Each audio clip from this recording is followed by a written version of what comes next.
Hai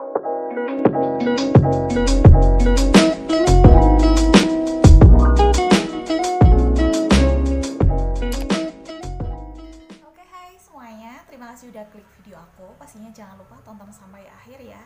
Oke, seperti yang teman-teman udah baca, kali ini aku mau sharing-sharing ke teman-teman semuanya tentang keratosis pilaris. Sebelum aku mulai, aku pastinya mau ingetin teman-teman semuanya untuk jangan lupa like, comment, and subscribe channel YouTube aku. Terus langsung aja, ini tentang keratosis pilaris. Buat teman-teman yang bingung kenapa aku tiba-tiba bahas keratosis pilaris, sebenarnya ini berawal dari kisah pribadi aku tentang keratosis pilaris. Oke, buat teman-teman yang sama seperti aku punya keratosis pilaris, selamat datang. Kita satu nasib, kita satu seperjuangan. Jadi aku tahu banget rasanya kalian cari informasi, cari cara gimana buat ngilangin keratosis pilaris. Oke, dan buat yang mampir ke channel YouTube aku buat lihat nonton, kalian nggak punya keratosis pilaris, terima kasih ya. Oke, sebelumnya aku mau kasih tahu nih biar ada bayangan ya. Keratosis pilaris itu adalah suatu kondisi kulit di mana di setiap folikel rambut kita itu terdapat yang namanya penumpukan keratin. Jadi jadinya bintil-bintil kecil gitu loh. Oke. Untuk keratosis pilaris ini sebenarnya itu tidak menular. Dan menurut aku sih tidak berbahaya juga. Tapi 50% keratosis pilaris itu disebabkan karena diturunkan. Aku sendiri juga sama seperti itu. Aku sama adik aku ada keratosis pilaris, tapi orang tua aku nggak ada. Nggak tahu, mungkin nenek kakek aku mungkin yang ada gitu ya. Oke, itu tentang keratosis pilaris.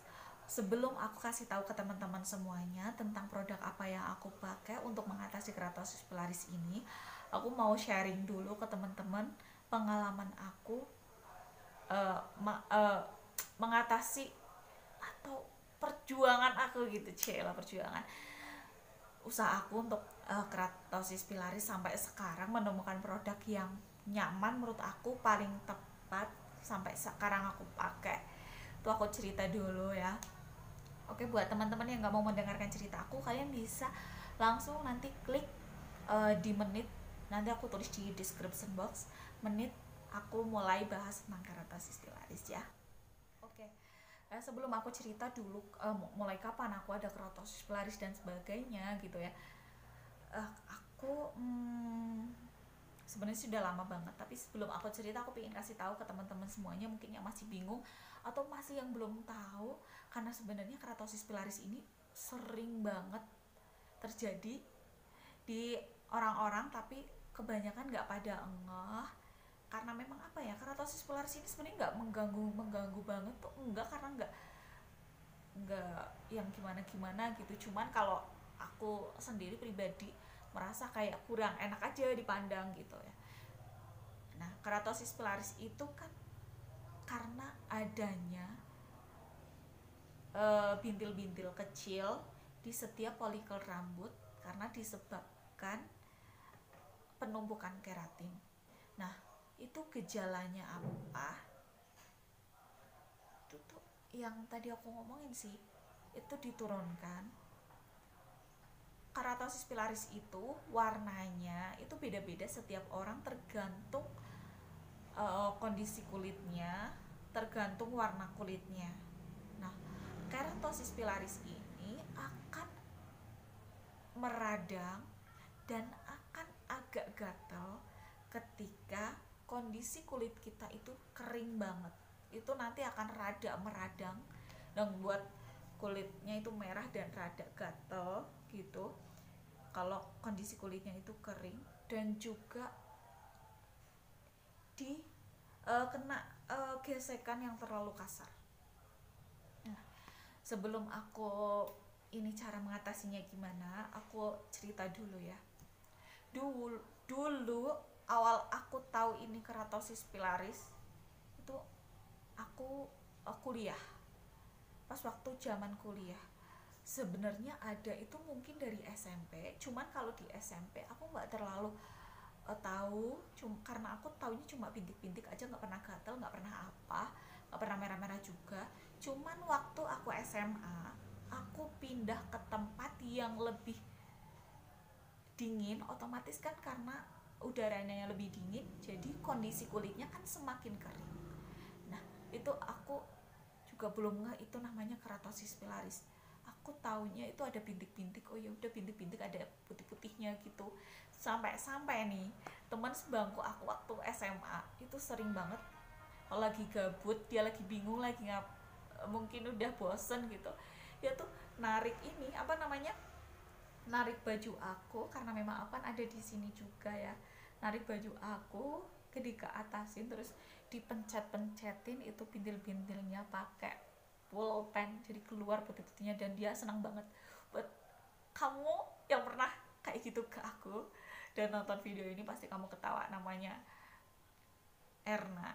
Hai Erna, kalau kamu nonton ini kamu pasti akan keinget. Dan aku pun seneng gitu waktu itu, dipencet-pencetin putih-putih, keluar putih-putihnya tuh aku seneng banget. Mungkin kita lagi udah gabut banget gitu di kelas ya, makanya kayak gitu. Dan ternyata itu kurang baik gitu, yang kayak tadi aku bilang, akan agak meradang itu kalau kena gesekan, apalagi sampai dipencet-pencet, itu nggak boleh banget ya gitu. Nah itu aku SMA, terus sampai, dan aku SMA pun cuek banget gitu, apalagi aku SMA tuh kalau handbodyan tuh cuma yang sebatas tangan gitu, karena dulu kan SMA sekolah kan hijaban ya, jadi apa namanya, handbodyannya pun hanya sebatas telapak tangan gitu loh ya, sini-sininya enggak gitu, itu yang tambah memperparah lagi. Cuman aku ya biasa aja, oh ya udah gitu aja, toh menurut aku itu nggak membahayakan, dan ya udah gitu aja. Ya udah, lanjut kuliah. Lama-lama kuliah nih, kuliah kok ngerasa lama-lama nggak nyaman gitu ya, udah bintik-bintiknya gitu, lama-lama nggak nyaman. Waktu kuliah aku pernah untuk menghilangkan bintil-bintil itu, karena aku nggak tahu dulu itu akan lebih parah, karena kalau diapain akan mendingan, kalau diapain kan belum tahu ya. Jadi dulu waktu kuliah aku bener-bener nge-scrub kulit aku ini pakai ini pagi sore, setiap mandi banget aku pingin keratosis pilarisnya tuh hilang. Dan ternyata itu semakin parah, semakin banyak, dan semakin kemana-mana, merah, meradang, gatel. Setelah itu aku berhenti nge-scrub setiap hari gitu loh. Jadi ya udah aku biarin, bener-bener aku udah pasrah banget, sampai lulus kuliah pun udah pasrah banget. Dan sampailah aku mendapatkan hidayah waktu covid, karena covid itu kan bener-bener kita udah mungkin boring, gabut, mau ngapain gitu ya. Akhirnya aku searching lagi, aku baca artikel lagi, aku nonton YouTube, sampai nonton YouTube luar negeri. Kalau kalau luar negeri itu banyak yang ngomong itu namanya chicken skin gitu ya, sampai nonton itu. Dan sampai aku baca, ininya aku rangkum dari YouTube yang aku tonton, terus artikel-artikel di Google yang aku baca, itu untuk mengatasi keratosis pilaris ini. Yang pertama itu menggunakan body lotion, sabun mandi, semuanya itu yang melembabkan, biar apa, biar kulitnya nggak kering dan nggak meradang. Dan untuk body lotionnya pun yang teksturnya emang lebih tebal, dalam artian itu bisa lebih melembabkan lagi. Terus yang kedua caranya adalah, pastinya ini selain pergi ke dokter ya, kalau ke dokter mah udah pasti gitu ya. Terus cuman karena aku masih sayang uangnya untuk ke dokter, jadi aku lakuin apa yang aku bisa lakuin sendiri di rumah gitu ya. Terus yang kedua caranya adalah menggunakan body lotion yang mengandung AHA, yang mengandung lactic acid dan juga urea atau urea gitu ya. 3 bahan itu. Karena aku belum, waktu itu pas awal-awal COVID aku nggak tahu body lotion yang mengandung AHA itu bahaya atau enggak, aku takut gitu ya. Sebenarnya aku pernah ke dokter juga sih pas waktu COVID awal-awal itu, aku pernah ke dokter, tapi itu malah perih banget dan menurut aku tambah parah. Jadi aku hentiin, aku 2 bulan ke dokter, aku hentiin. Akhirnya aku itu yang baca-baca itu ya, baca-baca itu akhirnya karena aku masih takut. Yang dari dokter itu kan ada mengandung AHA-nya juga, aku takut perih, takut tambah parah dan lain-lain. Akhirnya aku menggunakan produk-produk yang mengandung pelembab semuanya, dari mulai sabun mandi, body lotion, pokoknya aku menggunakan yang lembab semuanya, yang lembab ekstra lembab gitu ya. Akhirnya aku nonton ada di YouTube, baca-baca kayak gitu. Akhirnya aku sabun mandinya, dari yang dulunya aku suka sabun mandi yang keset, kalau habis disiram itu keset, sekarang aku ganti yang melembabkan. Nah, awal aku pakai sabun mandi yang melembabkan, aku pakai ini Levi yang ini. Mungkin kalian udah ada yang pakai. Sebenarnya ini murah sih menurut aku, karena ini 1150 mili dan harganya waktu itu 69 kalau nggak salah, segede gini. Dan menurut aku ini udah lembab banget, menurut aku ya, ini udah lembab banget. Terus 2 hari sekali aku pakai ini. Kenapa sampai tipis gini? Emang bener-bener aku pakai, dan ini nggak tahu ini udah yang keberapa kali, mungkin 10, mungkin 11, nggak tahu, nggak pernah aku hitung. Dan segini murah banget, harganya 35 kalau nggak salah itu. Nah, untuk ekstra melembabkan, malam harinya aku pakai ini Vaseline yang ini.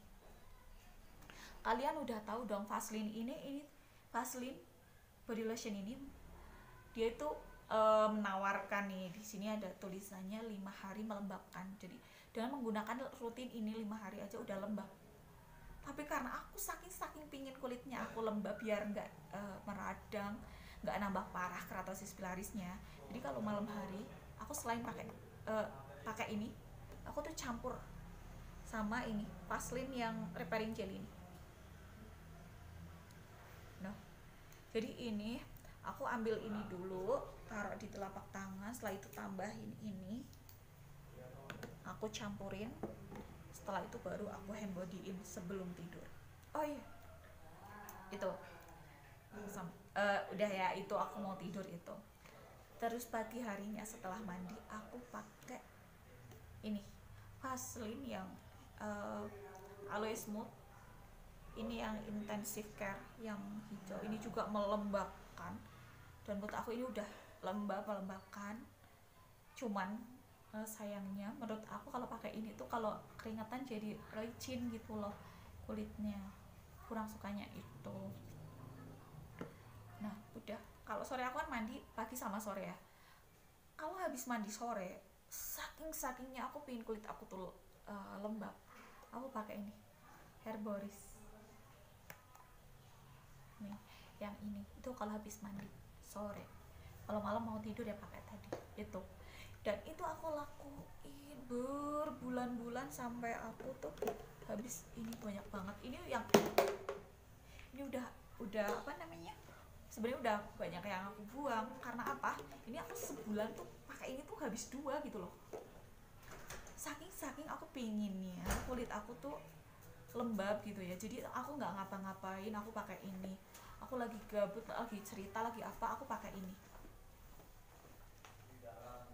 Ya gitulah usahanya buat kalian yang sama-sama punya keratosis pilaris kayak aku, sekalian ngerasain banget apa yang aku rasain. Nah itu ya, sudah ini nih pakai ini.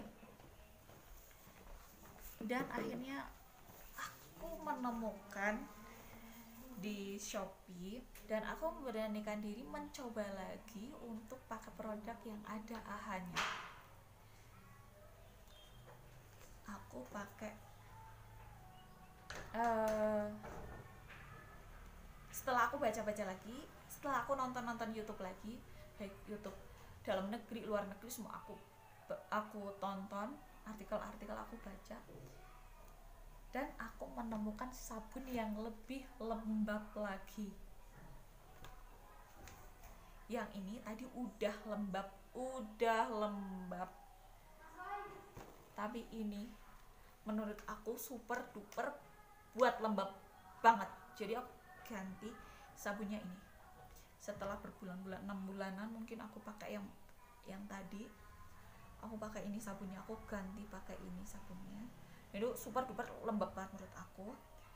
Dan aku tetap pakai ini 2 hari sekali atau seminggu 3 kali ini, karena menurut aku ngerasa nyaman banget pakai ini sih.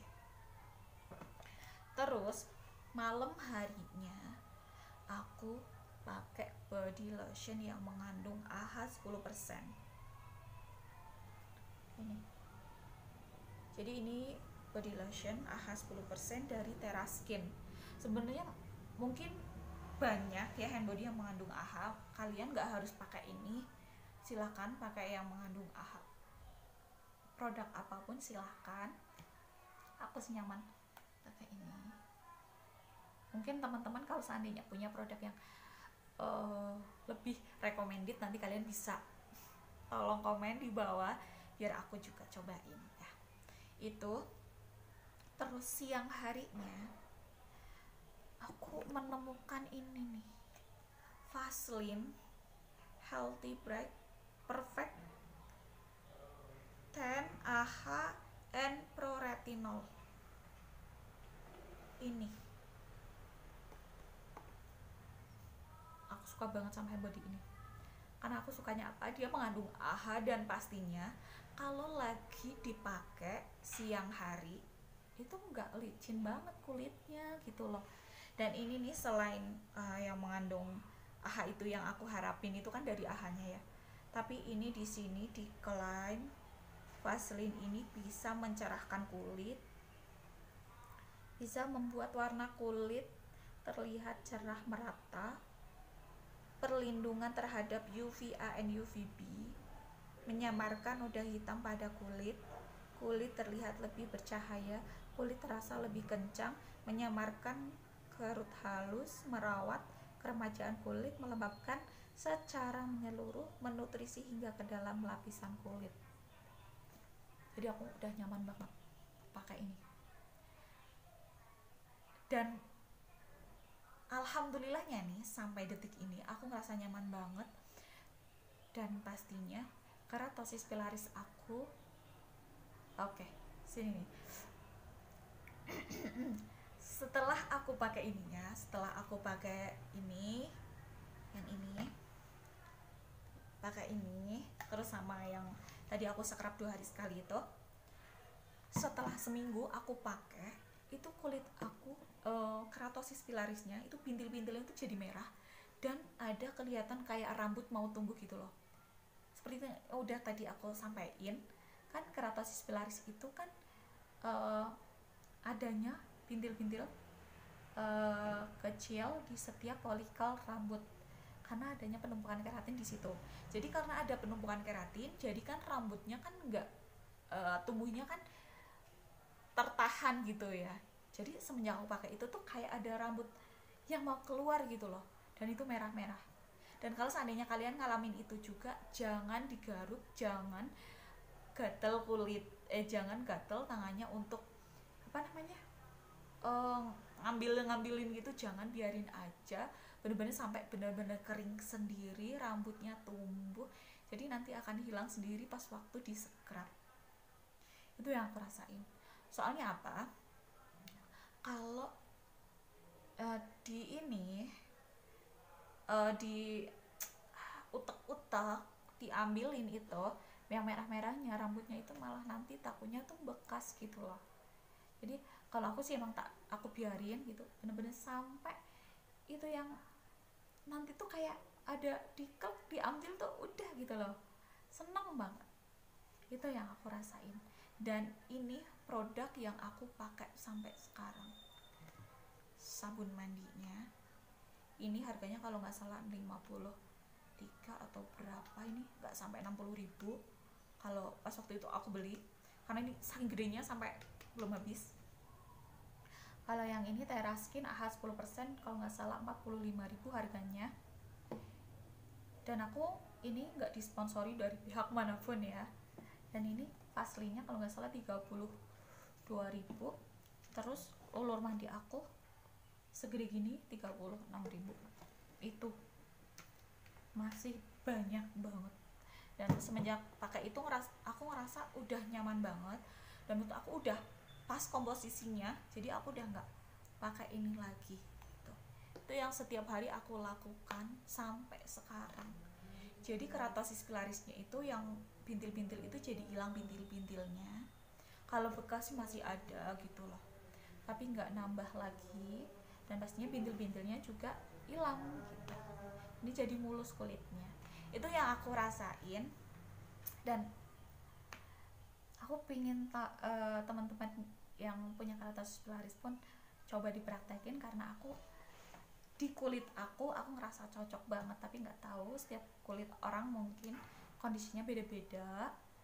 Mungkin kalian nanti kalau seandainya mau tanya-tanya apa, kalian bisa komen di bawah, atau enggak kalian bisa DM di Instagram aku. Nah, insya Allah akan aku balas-balas. Kalau seandainya banyak yang tanya-tanya, nanti bisa mungkin aku buatin video jawab pertanyaan tentang keratosis pilaris ini. Ini pengalaman aku mengatasi keratosis pilaris, dan semoga bermanfaat buat teman-teman yang memang punya keluhan keratosis pilaris juga. Itu saja yang bisa aku sampaikan ke teman-teman. Terima kasih udah nonton video aku dari awal sampai akhir. Semoga bermanfaat. Jangan lupa pastinya untuk like, comment, and subscribe video aku. Dan pastinya semoga kalian yang punya keratosis pilaris cepat punya solusi yang nyaman banget buat kalian. Dan semoga cepat selesai tuh keratosis pilaris.